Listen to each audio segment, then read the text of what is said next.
Oh yeah, absolutely. I call that anchoring, and you have to anchor your leadership on something, on some things, because at the end of the day, you're going back to those anchors when you're making decisions, you're making them based on those anchors. And my anchors are communicating and connecting with people, leadership and influence, um, intentionality, and then strength and purpose. So when I'm looking at a leadership situation, I'm trying to make a decision, or I'm making a decision based on my anchors. Because if you're not anchored, or you don't have values or principles, you're just out there. Welcome to the Sharpen the Spear podcast, where we help manufacturing executives command the front and win the floor. I'm Richard Walsh, creator of the Sharpened Impact methodology, and I spent decades helping leaders transform frontline teams, unlock hidden profit, and capture capacity they didn't even know they had. If you want to see where your leadership gaps are costing you and how to fix them, head over to grittolead.com and run the free Sharpened Impact Simulator today. Let's sharpen your edge and get started. And we are back on STS Sharpen the Spear podcast with another incredible guest. I've got Amos Bolongo with us today. And Amos, nobody knows Amos better than Amos. So, Amos, bring us up to speed. Give us that backstory and we'll get into the conversation. Richard, great to be here, and thank you for that, short introduction. But yes, I am a leadership coach, communication coach, and a keynote speaker. And when people ask me, "What do you really do for a living?" I say I'm in the manufacturing business. And what do you manufacture? I manufacture leaders that communicate well. So that's my backstory, my friend. I love it. I love it. Well, I'm in the manufacturing industry too, and I do leaders in the manufacturing industry. So we got a lot to talk about. I know you're not, I know what you're saying. You're manufacturing the leader themselves, which is awesome. So let's just start at the roots here. Why, how and why did you get into leadership communication and things like that? What was the driving force for you? Well, behind every driving force is always a problem that caused it, and a search for solutions. And for me, it was seeing what good potential leaders, what good leaders were, and the lack of potential they had because they just did not understand leadership. It was also being led by people who were led badly, and a lot of it was nobody wakes up in the morning and says, "Hey, I want to be a bad leader." They just don't have the tools and the skills to be able to be good leaders. And then also seeing people that had great intentions and just had wonderful ideas, but they couldn't get them across the finish line. They couldn't communicate them well. And other people would actually take their ideas and repackage them a little bit and communicate them, and boom, there you go. So that was when I realized that, people deserve to be led well, and took me on that journey to to becoming a leadership and communication coach, as well as a speaker to share my message across the world now. Well, that's great. So here's the thought. I just Mm. had this thought came into my mind. Yeah. How come bad leaders get to be leaders? I've always Well, wondered that. Why are you so rotten at this? Why are you a leader? well, there's a lot of and by bad, I want to take out the, you know, I'm not saying if you're a bad leader, you're a bad person. There's a lot Yes. of bad lawyers, bad doctors, bad engineers, bad people out there, and bad meaning that they have not done anything to really be good at what they do, and a lot That's of what I'm it is talking they about. just don't know.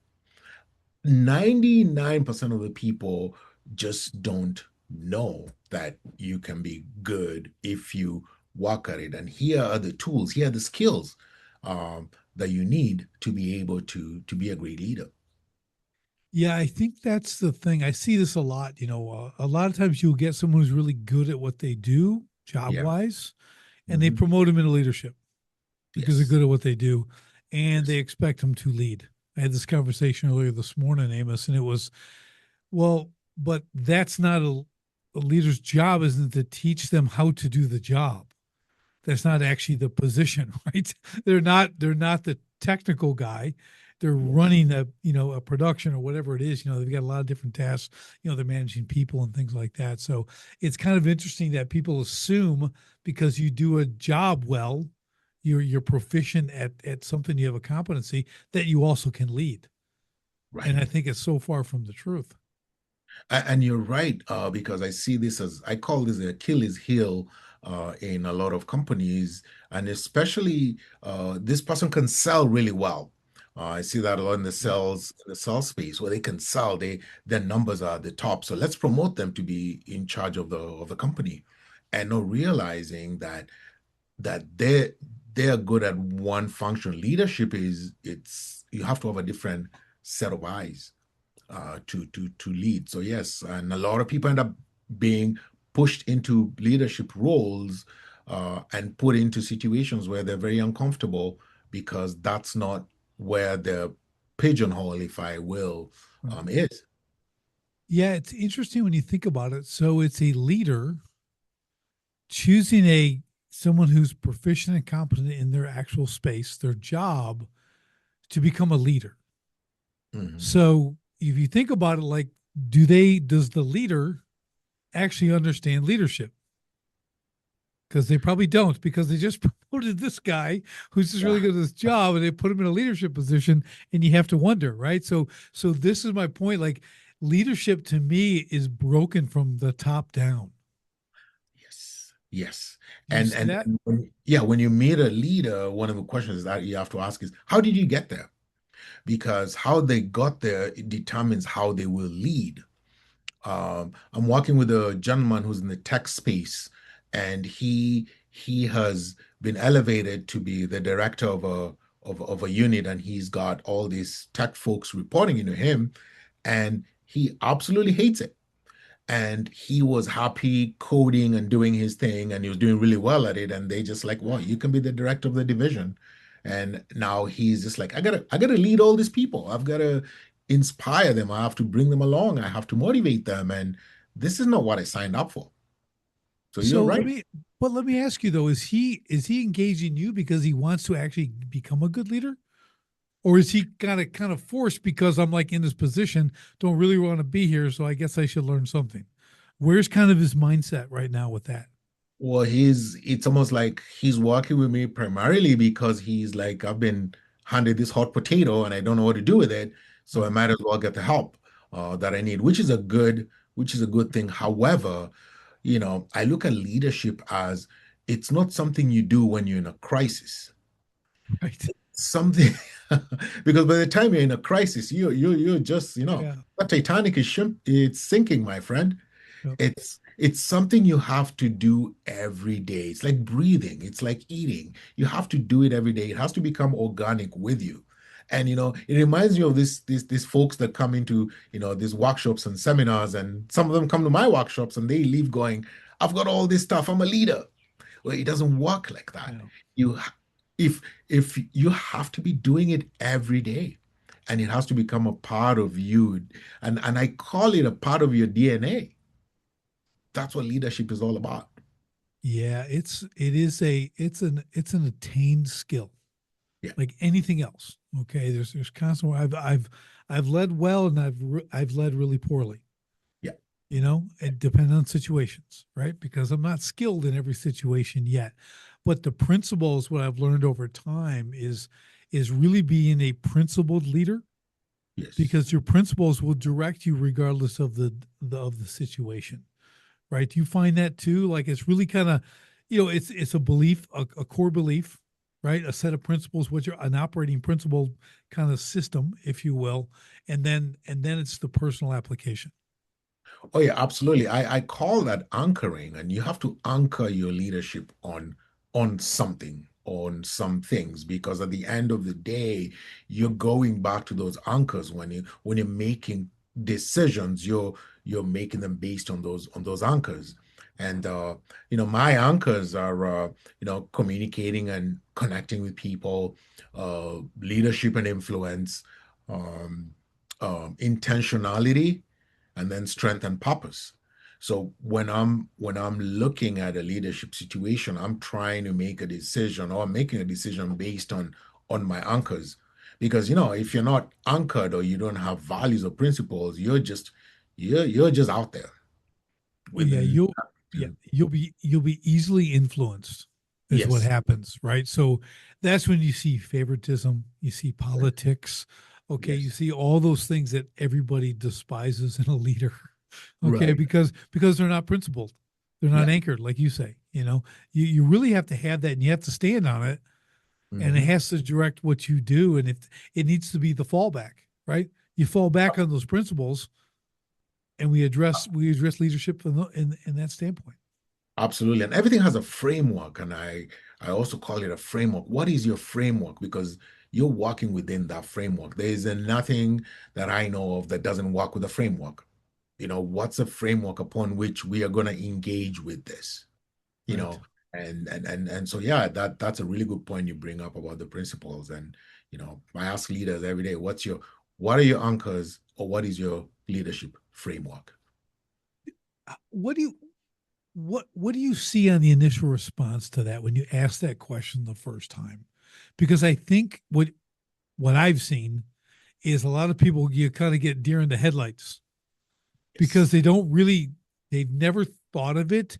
They have an operating system that they're kind of unaware of, Yeah. and they just go about things, and some are good, some are not so good, and so a lot are in between.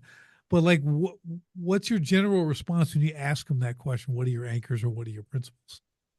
I think a lot of it is always like, huh, I never really thought about that Right.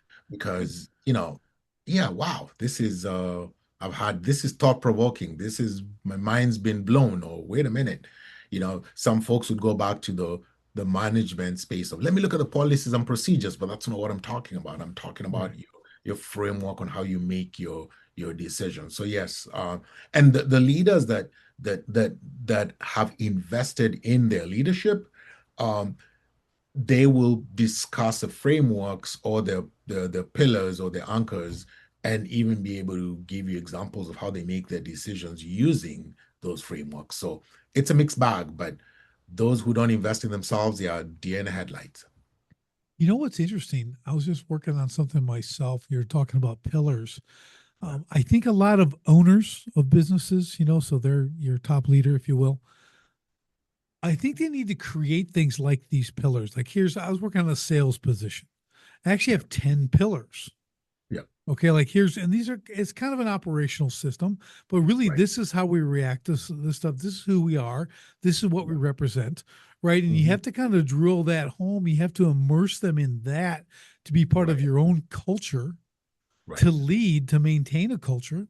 Or if you're in the Uh-huh. process of creating one, you got to have that kind of stuff. So there's a lot of onus has to be on that top leadership to create these operating systems, if you will, these principles for those roles inside their company. Now, there's personal principles, integrity, operating, dignity, things like that. There's that kind of stuff that people are going to bring to the game, right? But now they have to take that and also operate with inside of a system or a company. Right. Do you see conflict there, or kind of like how do people manage that? Because all of a sudden you got a lot to think about. Yes, and it really, I mean, nobody say leadership is easy. It's tough being a leader. And you mentioned something that I want to highlight or bring out, the personal and the business. Um, you know, you cannot separate those two. The personal is business and the business is personal. And by that I mean, if you cannot have good values in the workplace and bad values at home. Right. And you cannot have bad values at home and good values in the workplace. It's all intertwined because of value system integrity. That's our core. So when people say, "Well, it's my personal life is different from my business life," then you've already exposed your biggest blind spot because how I treat people in the workplace, how I carry about my business activities has to reflect with how I carry out my activities out of business and Right. at home as well. You know, Yeah, we've got a little saying I learned a while back, is you got to be the same person in public as you are in private, and the right? same person in private as you are in public. Absolutely. And when you're able to kind of master that, because that's not easy. Yeah. It's the whole thing. What is character? It's doing the right thing when no one's looking. Right. Right. So that's the business and personal thing, because you get like me, you get 6 kids at home and they're all there. Sometimes my values get a little twisted when I want to crack someone. You know what I mean? So you know, I haven't done it, but it's always the kind of that internal struggle. But what I love is if you're able to bring this to the surface, Hmm. and just this discussion alone, business and personal have to be intertwined. Like that's an objective. Okay. Right. You have to make this work now. And then first you have to define it. Right. Like what is it? What makes me who I am? Hmm. Right. And then combining that with business values, identity, all that stuff, what you're representing in the business Right. field. How do you Right. maintain who you are and represent a business and make that work together? That's a challenge. Uh-huh. Uh-huh. And we talk a lot about business ethics, and I'm sure you've heard Mhm. that word a lot. But my thoughts about this is there's no such thing as business ethics. It's either ethics and that's it. Either you have ethics or you don't. So going back to what I just talked about, either you have the values or you don't. And business ethics to me doesn't it's something that we have to take the business out and just put the word ethics. Here's And Go ahead. I was just thinking about this. I go, so ethics, I'm with you, right? I Mhm. get it. So here's the deeper question. Right, Okay. Where are ethics constructed? Where you say if we just say I have ethics, well, they could be the worst ethics in the world. So they could be bad, they could be good. Like no, if we say ethics is I need good ethics, okay. But like where do those stem from? Like who makes that decision? Who defines a good ethic to a bad ethic? Is that a societal thing? Is it a is to me it's a God thing? God from a biblical perspective, we have God's word and this is what's ethical, and they go to that truth, and other people go to theirs and this and that. So how do you mix that pot? I for me, how I would answer that question and how I look at it is really being your brother and your sister's keeper. Because if you center everything around that, it means that you value people, and once you value people, any decisions or anything you do will not be to the contrary. So, being somebody's keeper uh, means taking care of them, means valuing them, means growing them, and means mentoring them. So yes, you're right. You can have bad ethics, and to you, you're just these are my ethics, and you've got to again anchor them or bring them back to am I by doing this, am I being my brother, my sister's keeper? Yeah, I like that. Actually, that's quite good. I mean, we need to love our neighbor as ourselves. Yeah, Okay, like if you're treating someone like you want to be treated, the old golden rule thing, right? yeah, Do unto others. I mean, that's a pretty good guiding principle, right? yeah, yeah, And I think leadership to me is being a servant. right, So we've all heard servant leadership and things like that too, but it really is you're there to serve others. Just like I also feel as a good leader, I'm creating more leaders, right, right? So I'm serving at a whole different level. Yeah, I want right. to take care of my people, but I also want to prepare them to assume my position. Yes, that is correct, my friend. And a good leader multiplies. Right. You just don't add, you multiply. And when your story is written as a leader at the end of your time on earth, it has to have a certain aspect or a certain level of multiplication. Right. Yeah. Yeah, And not to be harsh with this, but when you go, how do I say this? You'll be missed, but not missed from the leadership stamp. You know what I mean? If you've done it right, there's yeah, guys who fill your thing. In the Marine Corps, we had the same thing, right? Sergeants, corporals, lance corporal, PFCs, probably. Now, I'll use Vietnam as an example. We had lance corporals, E3s, running whole right. platoons because guys were Uh-huh. taken out and they were all able. We're trained to step up into the Right, next position all the time. right, Ready to go, whatever that takes, whatever that means. We assume that role. So it's kind of that, right? If you're really serving, you're creating these leaders. you're empowering them again, either to take your place or when you do leave, because everybody leaves. You could be in Yes. an organization, you could get advanced somewhere else because you might be at the ceiling in that organization and you have more Hmm. to give and you go to a different company. So the next person gets their turn, right? They get Right. and if you've done it right, it's a smooth transition. Exactly. You know, you have a different person, but you have the same style or approach, if you will. Because it's Right. not all about being, hey, I lead my way and you lead your way. And that, I get some of the individuality aspects of that, but Hmm. really it comes back to the ethics, the Uh-huh. principles. And if you're anchored in those, okay, Yes. yeah, you're going to have some different tweaks. You're a different person. We get that. But in general, the leadership remains the same. Absolutely. And the true measure of a great leader is really on how they are succeeded. Right. Yeah, Yeah. that's a really good point. We've seen through his kings. Okay, you can use kings for that, right? We got a lot of good kings, bad king, good king, bad king, bad, Yeah. bad, bad, good, bad Yeah. king. You know, it's like, and they're their kids. It's their Yeah. kids taking over. So you know, you kind of wonder, but a lot of them do the same thing. If the dad's evil, the kid's evil. Yeah. You know what I mean? If the guy's good, the kid's usually good. Not always good, but it's good. So it's an Yeah. interesting. It's that's an unintended influence. Uh-huh. They didn't train him up per se to be, hey, you need to be as evil as I am. Right. Okay. They just acted, they did their thing because they're self-consumed. Hmm. And other people pick up on that. The whole self-consumption as a leader, I'm sure you've seen that a lot. Yes. Right. And now let me ask you, do you ever have to break someone of that? Yes, because a lot of times many leaders are just not aware. And I call that, situational leadership. You're just not aware that you've made it all about yourself. Again, because you just don't know what you don't know, you don't know. And many people who are thrusted into leadership roles are just not aware of this.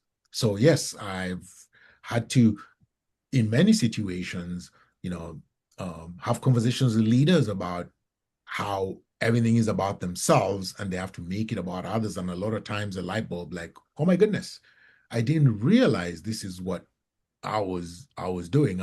I'm yet to have this conversation with a leader who goes like, yeah, I want to make sure everything is about myself, because then I'm definitely not going to be working with that with those kind of people. But most of the time, it's I had no idea, because you get so consumed in what you're doing that you don't see it, and it continues to grow until someone says, hey, this is about you. And listening is one of them, where I just had a conversation with a leader 2 weeks ago in Canada, and the conversation went a little bit something like this. My people tell me that I don't really listen to them, but I always do listen to them in team meetings and stuff like that. But it came down to the level of listening. It's you know you're listening as a leader, but you're brushing them off, and you already have your agenda. Because if you're listening to people, but you've already decided the direction you're going in, then there's no point of listening. Yeah, it's And like you're listening to respond. yes, exactly. And Right. when we went through some of the steps, he was like, "Oh my goodness, I didn't even realize this." So I'm gonna take active steps to ensure that I'm listening, and I'm incorporating my team in some of these decisions, because at the end of the day, they're the ones who have to carry out the decisions that you make. Yeah, very true. Now, funny question, but do you have to make it their idea to work on themselves? I'm just kidding. No. They're so self-centered. You got to make it. It's got to be their idea that they're self-centered. You know, so that's how it works. You know, then they get you get the buy-in. But I know you don't. But But by um, the time you're doing that, something is very wrong with both the right, person you're coaching and yourself. exactly. Just go to lunch and say goodbye. That's all you got Yeah, to do. You yeah, go find a new coach. Yeah, but yeah, but it's so true when I look back at myself, my first like 20 years in business, running the yeah. business, and I'm air quoting leading. Okay. Hmm. Like here's what I figured out. And I told people this often. I was a really good leader. Do you Yeah. know why? Hmm. Because I hired people just like me. Okay. So they'd always do whatever I said they do because they're like me and they think exactly the same. And it's really easy to be a good leader when they're all like you. Okay. Yeah. So, but if they weren't like me, then I was a terrible leader because I'd be just telling them to work harder and work more. And we just get things done. And that's how we work around here. So if they're Right. not of that mindset, then I don't lead very well. Okay. Hmm. Not a good leadership strategy. Okay. Right. Great if you got the right guys, but it's very limiting. So Yeah. over the next 20 years, I got some things figured out, Hmm. on that's a very different approach. And it's a complicated thing, and it's hard to sit, Amos, when you're go up to a 10,000 foot view and kind of look at your leadership, look Right. back a bit. What I do, what was this? Oh, that's why they didn't stay, because Yeah. of me. Yeah. So what we find often in coaching is that the owners are usually their biggest stumbling blocks. Right. Okay. And that comes down to a number of things, but leadership's one of those primary reasons people don't stick with a company. Like Right. you said, they're not being heard, or they're neglected, they're not being recognized. There's all these things, and we all have our limitations. Right. Like for me, I'm as gifts. You don't ever Uh-huh. want me buying a gift for anybody. I don't have a clue, can't do it. I'm terrible at all of it. I had to hire someone to buy gifts, Right. okay, because I'm awful at it, right? But at least I realized that instead of Uh-huh. giving everyone the wrong gift. But at Right. the same time, there's these things that you can still work on and get better at, like understanding the need for recognition. Like I never Right. thought that was a thing. Uh-huh. Uh-huh. I'm like, look what you did. That's great. That's all you need to know. You did a great job. What are you going to be patted on the back for? Suck it up. You know Yeah. what I mean? So that doesn't work well. I'm just saying it doesn't work well from a leadership standpoint. And you just touched on something that I want to highlight, and that is, hiring people just like you. And this leads me to the term we hear a lot, like-minded folks. You get like-minded folks, you get, the same type of it's the same old. Okay. But I always say a good leader is somebody who's surrounded by people that think different than them and challenge them, because the only way you succeed is by challenging status quo, is by disrupting it, if I will. Now, instead of a like-minded, I would say look for like-valued folks.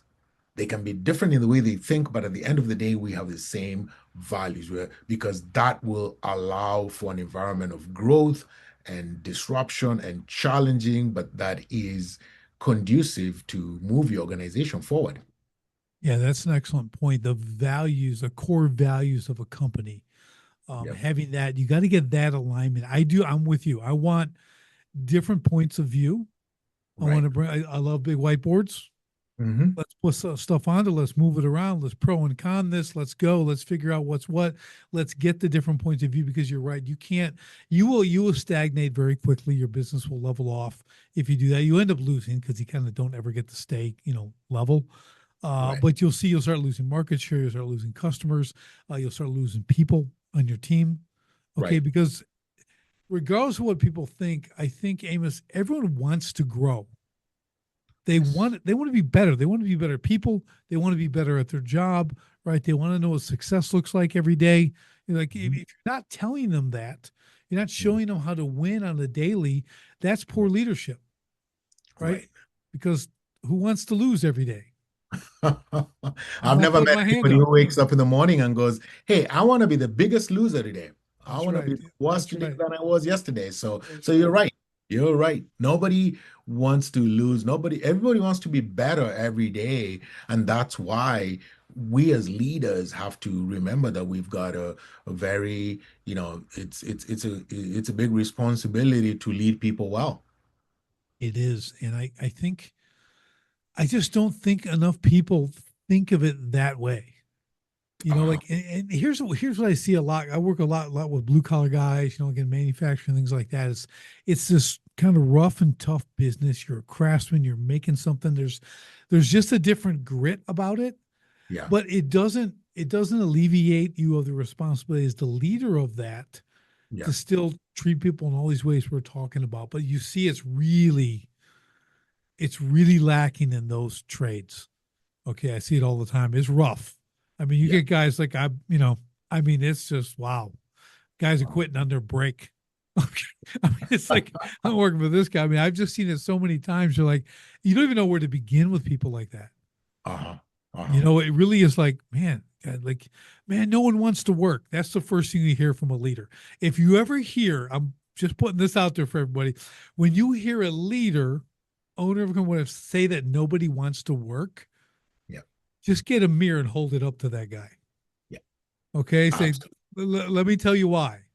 Okay. No one wants to work because of you. Yeah. Look in the mirror. And I'm telling you, almost 100% that's the case. Do you find that too, Amos? Yeah. And it should be nobody wants to work for me or with Right. me. And Right. then from there, we can begin to unpack why, Yep. you know, because it's easy to blame the other fellow. It's the generational That's divide. it. Yep. Yep. Excuse me, it's his kids it's, but it's always a leader. And that's why in leadership, you're responsible. It's not about blaming. It's about what do I need to do to create a culture where people want to be a part of his team. Yeah. Yeah. I think I always tell people, go listen, you know, the kids today, the kids they don't want to work. That's as old as man. Okay. That they've been saying that since the second generation ever. Okay. Yeah. Like they've been saying that the next generation, they're no good. They're no good. They're no good. I always use that. I always share that with people. And I use my Marine Corps experience with that too. I was at a big World War II event and I'm talking to a veteran, you know, and I'm Hmm. at this booth and he's like, oh yeah, you were in Marine Corps. When you in? And I'm like, oh, like 83. And he goes, ooh, real Marines. You know, he goes, I go, dude, let me tell you, we said that about the guys from Vietnam. They were the Yeah. real Marines. Okay. Every generation, and they said about Korea, and that guy said about World War II, and they said about World War One. I mean, that's just generational. It's just we all Right. think the real ones were before us.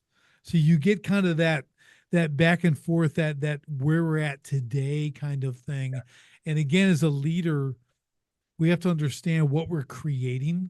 So my Hmm. thing is, how about I create people that that early younger generation can say, oh, they were the real this, the real that, right? Because Right. of what we helped them develop. But it's just funny when people get that perception. You know, Hmm. the younger think the older, that's when they were real workers, you know, and the baby boomers were this, you know, or the greatest generation was this. And they just keep going back on that. And right now, there's Yeah. 5 generations working together in Yes. the work. Holy cow. Like you want a leadership challenge? Okay, try to jump into that mix. That's something else. Woo. Yeah. And these are exciting times to lead. I look Yep. at those as leadership opportunities. Yeah, for So sure. it I will think, stretch you. It will stretch you to be a better leader. yeah. I Because I think don't what, know, I don't know, Richard, if there's ever been a time where we have 5 generations all walking at the same time. yeah, I don't think so either. Here's what I find. We can dive into this a little bit if you want to. Mhm. It's not, people get caught up in this 5 generations and they're all different. Yeah. Okay. I get it. I give you that. Yeah. But the problem is in the workspace.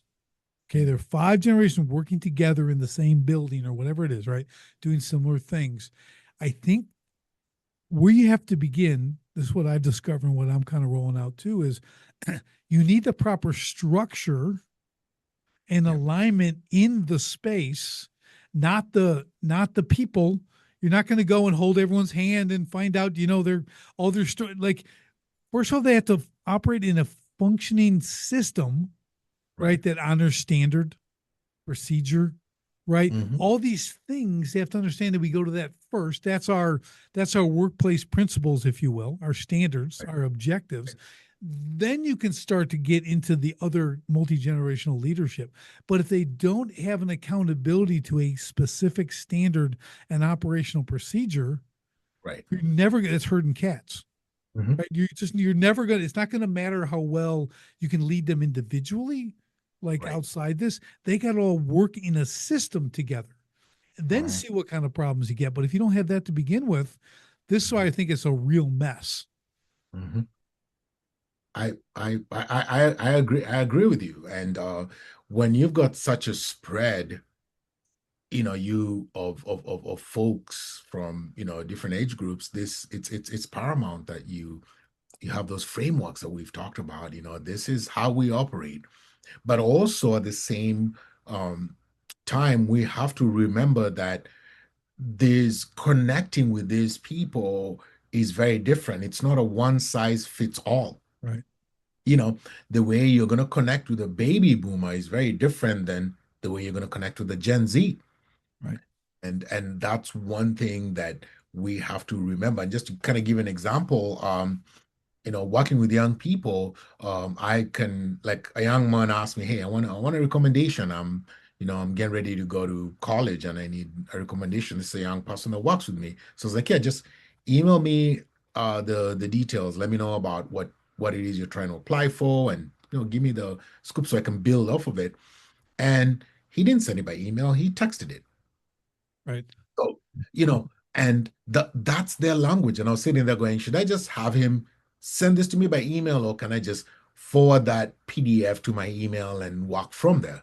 So we have to remember that there is different connecting points with this generationally, and we have to meet the people we lead at their point and then bring them along. So you wouldn't say, well, he has trouble following directions in the recommendation. No, I'm just I'm no, just I'm just kidding. I, because I that's said email. You sent text. Okay. You have a yeah. trouble following directions. Okay. We got to work on that. But But do no, I that's do I want to get caught up in those minute details, or right. I know. and then again we have to remember what's the big picture here. Do I get caught up in the tiny little details, or I got what I wanted, it just came in a different format, Right. So different here's way. here's I was just thinking about this. So here's another important takeaway I think people should take from this exact conversation is they're the future. Yeah. Okay. How are they Hmm. communicating? Oh, they're texting now. Okay. Wow, maybe we should be doing more texting. You Right. know, who's there? Because like you have to learn from that. You have to adapt from that. It's not that they don't want to work because you hear Yeah. that all the time. Okay. No, you don't. You don't understand. They want to work. They just need a different understanding of the work, right? Right. They need a why. They need this. They need a few different things to understand it. They do want to work, but you also have to measure, can we alter how the work is done? Right. Meaning that there's not only one way, right? Hmm. Something like that. But like, what's the attraction here? What's missing to attract? Because you have to have that generation. They need to work, right? Yeah. So it's really important that we understand, like, well, what are we putting them into, Hmm. right? Who's actually called to do this kind of work? Is it that generation? I mean, because it doesn't matter if it's they're on a keyboard or on a shovel. Right. Okay, it doesn't matter. But like, we have to really think about like what's the. So I always say when you're hiring people, you're Hmm. selling the job. Yeah. You're a salesman. Yeah. You have to sell this job to someone to come and work for you, even though they're getting paid. Yeah. Okay. But I'm trying to hire assets Uh-huh. who will be, earning more or making more than they're being paid. Right. So Right. they're an income generator for me. So how do you do that? Uh-huh. Right. So if like any other asset, you're going to go take a look. You're going to figure it out. How do we work this? How many do I need? All that kind of stuff and put that in place. And will they fit into that? Or how do I build a place for them to fit where they can thrive in doing the same work? That's the challenge. Well, yeah, and I look at this as exciting times for leaders, and we embrace it, we learn from it, we grow, and we get better. But I chose a great time to be in the leadership space, because there's every day is interesting, every day is a challenge, and every day pushes us to grow, to be better. Yeah, it really is. I mean, yeah, if you like to be busy, this is a good time. This is a good space, right? So I really like it because I think for so long people have, and here's the thing too on this real quick. So we talk about five generations, but that the boomer generation that's still working, they're aging out quickly. Right. Okay. They're staying in longer than they, I'm air quoting, should have, Yeah. right? For economic reasons, right? They have to do that. But now you got, who's that going to be? Me? Gen X? Gen X. That's Yeah, next, yeah, right? Yeah, that'd be yeah, me. So so I'm yeah. next. All right. I ain't ever quitting. I'm working forever till I die. Okay. But but now we got that, right? So they're going to be aging out though. So you're losing a lot of knowledge, a lot of experience, a lot of chance for mentorship. Mhm. And I think from a leadership standpoint, I don't think they were utilized enough for mentorship, Yes. right? Which is back to leadership. You have Uh-huh. to be training new leaders. I think they missed the boat on that. Do you? Do you think it's kind of could have done a little better job on that? Yes, I think there is a big difference between mentorship and training. Right. This generation focused a lot on training. Let's train the people, and we trained them to the way we were trained. The baby boomers trained the generation that's going to take over from them the way they were trained. Mentorship, which is what I do, is to train them to be the way things are and to be able to adopt. And that is why at the heart of mentorship has to be adaptability. Yeah, you know what I've done lately, Amos, is I've changed some terminology. Yeah, Instead of really even leadership or supervisor or leads, I've gone to coach yeah, because I want a different mindset. I want them to think you need to coach these people, which is right along with mentorship, right? But right. really take the role of a coach. Hmm. He's just not, do what I tell you or else. Right, He's teaching, he's right. demonstrating, Yeah. there's empathy, right? He Hmm. gets it. He understands what we're looking to win. Right, That's a big thing. Like a lot of guys think it's just getting the job done. They don't understand the big picture right. on, hey, we're actually, creating profit for the company. It's a Yeah, good thing because that's how absolutely. we get pay raises and that's how we keep our jobs. And it's how we win. When we Uh-huh. win, they win, we all win. So it's like, understand, but how do you coach that? Because a lot of people have put against the man, Hmm. you get those people it's just a company making more money. I said, well, that's a good thing. Yes, and It's a and good and, thing. and Richard, gone are the gold watching days. The gold watching Right. days were, you worked for a company for 25 years, the beatings continued until morale got better, and at the end of the 30 years, you just got a gold watch and retired, and you're like, I can't wait to retire. This day and age is you need the people in your team to be stakeholders. you know, the company's making money, we're making money. Everybody's making money, everybody's happy. It can be like the company's making money, but we're not making money. Well, you're not going to hold a team very long. So back to what you're talking about is it needs to be participatory. We participate in the leadership, we participate in the coaching and the mentoring, we participate in the profit sharing as well. Right. and Right. and and this is why we do this, and just giving people a raise or more money a lot of times is not the solution. This is why we do it. These are the results, and when we hit our mark and when we make money, everybody will make money because that's what motivates this new generation. And it's not wait until 30 years to retire and get a gold Right. watch. Is I want it right now. I want it Right. every quarter. We Yeah. made money Q2. Well, let's share those profits together. Yeah. I think I always go back to these three things. I go today when you're looking at workers and people, it's purpose, it's purpose, it's recognition slash quality feedback, and then quality pay. Yeah, Right. And I think it's really important to understand that order for people because especially your Gen Z, your Gen Alpha, they want to work for something. They want purpose. They don't want to just go. They watch their parents do that. right. Just go to work and hate their job and get 2 days off and go suffer for five and take 2 weeks a year when we go do something. And dad's never around because he's working or comes home and he can't talk to him for 2 hours because he's so angry about the day. You know what I mean? It's like this whole thing is like they want purpose. They want to know why they matter in this company. So what we did was created strategic vision where like, how are you, Jim Johnson over here? How are you the hero in your part of the journey? Let me Right. show you why this matters. When you're not here, this matters. Yes. Okay. Like, and not because I can't produce more. Right. It's because our outcome, our vision isn't being worked toward to be achieved. Right. And we need everyone to get on board with that vision. And then you need the recognition, Right. public, the private. You need to show me yeah, I get the pat on the back once in a while. That's cool. but public recognition. And we train our guys like daily Right. to single a person out and give them Hmm. some public recognition. Dude, you killed it yesterday, man. Over there in line 5, man, that was amazing, man. That thing went down. You hit that thing up in like 3.5 minutes. Right. That's what I'm talking about. That's awesome. In front of everybody else. Like Right. that's huge. Oh yeah. That's huge. That used to never happen. But you need Hmm. to instill that recognition aspect. And then the quality pay. Of course, people want to be paid money, but Right. they virtually never leave because of money. Right. They say they do, but they're leaving because there's no purpose and there's no recognition. That's why they're not going there. Okay, that's why they're leaving. Because I Mhm. always tell people, listen, if it was money, they'd sell you out for 50 cents an hour, move down the road. Right. Okay, so it's not the primary driver. It's one of them, but you got Right. you got purpose and recognition in there. So I just always remind the people I work with about that. Like that Hmm. has to be part of the culture. And if you Right. can do that, your retention goes way up, which is Right. a huge profit drain. Turning over employees all the time and retrain. Oh, it's bad.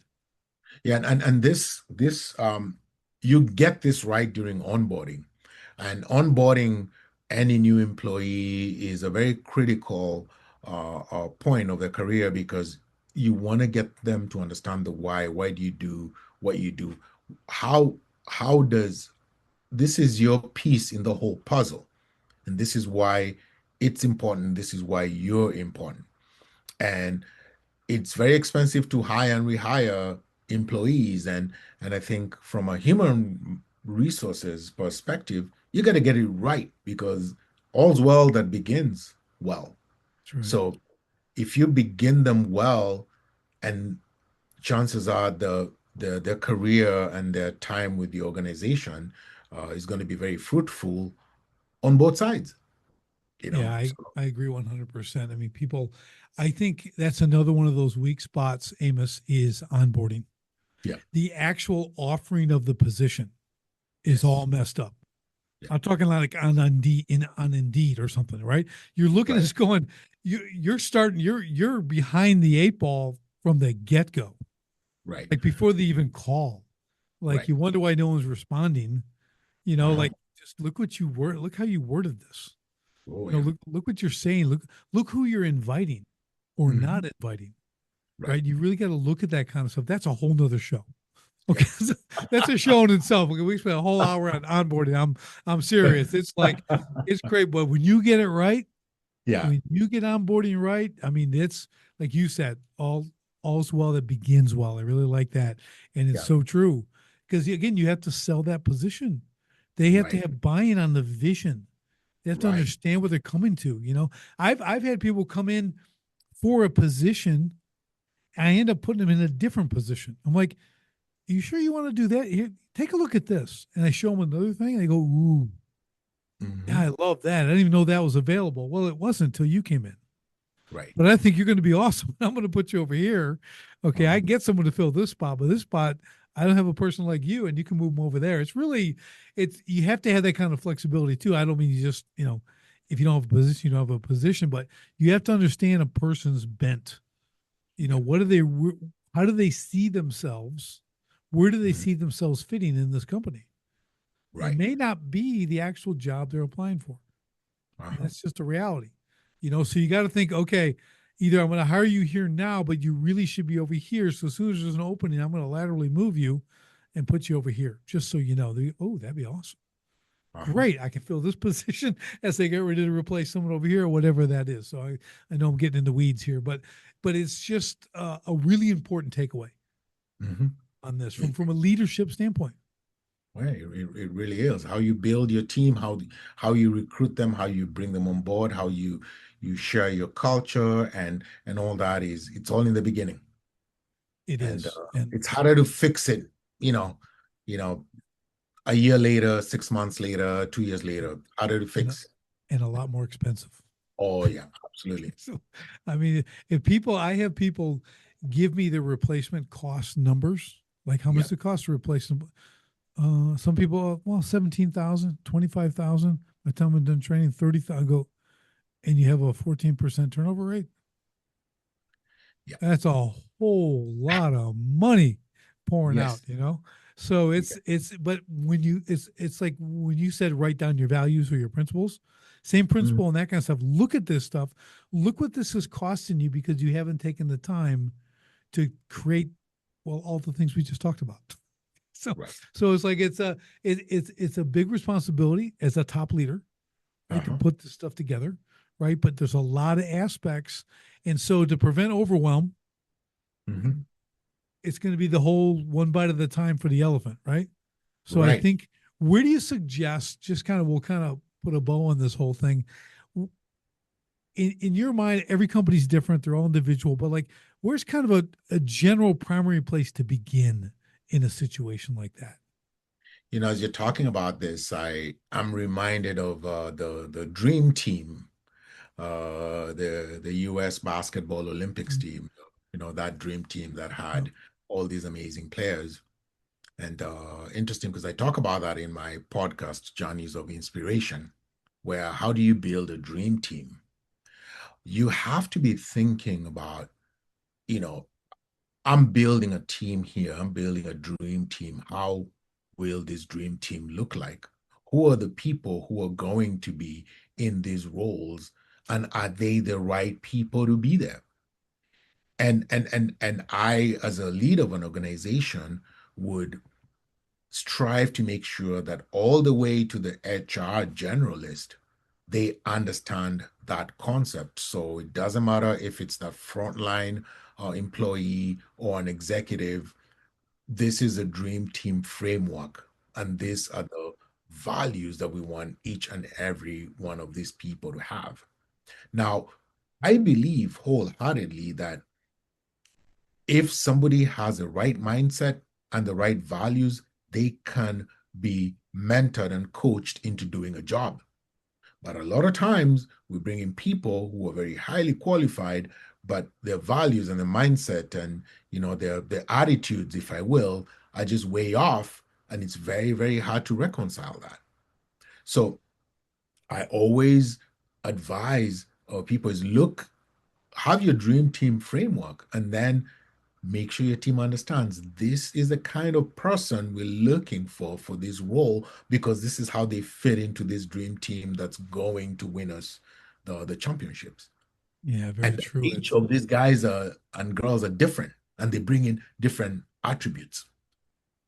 Yeah, that's so important to understand. And the attitude aspect, the coachable, trainable, regardless of their level of experience, Yeah. right? They could be one of the top, but they still need that hunger for improvement, Yes. right? For learning and stuff like that. You have to, and you don't, they're not going to come out and say, oh, I love to learn. I mean, you're going to have to tailor your questions to pull those kind of answers out.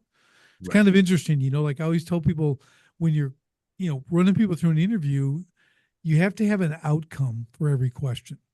Right. Okay. And it's not yes or no. It's like, Hmm. what am I really looking for when I ask them this? I don't Yes. just want the answer. What does the answer mean? How Uh-huh. does that apply to what this position is and their personality and everything else? It's tricky, but when we take the time to create that, we got 10, 12, 15 questions. And the outcome, like what we're looking for, is on the sheet for the interviewer, right? So they Hmm. understand. And yeah, you write it down. Okay. Then when you review, like, okay, they met this outcome. They're kind of a 4 out of 10. Yeah. Okay, I think we're gonna pass on that one, right? We're gonna looking for the guy who's like 7 and 8 out of Yeah. 10, 9 out of 10, that kind of thing. But you have to understand that, right? And there's work involved in that. There really is, Yes. because it's just not an outcome. Yes. There's real meaning to that kind of stuff. And if you don't have it, you're gonna flounder. You're gonna have a lot of the wrong people on the bus, so to speak. Absolutely. Absolutely. But I believe if they're teachable, they can learn. You can learn That's right. anything That's right. teachable. Yeah, you got to remember. I always talk about competency is the easiest thing. Everyone Yeah. can get skilled up. We go calling character competency. Are they Yes. called to do the work? Is this something they really want to do? Right? Right. Do they have the character? Okay, and Yeah. there's no fixing that. They Hmm. got to come with it.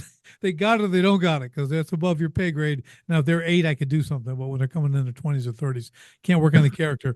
But then the competency, right? The competency, we can skill them up Oh because yeah. we do things differently, and we can teach them this and that. We can send them the certifications and classes and training and do all that kind of stuff. So that's not the huge concern. You get the first two right, Right.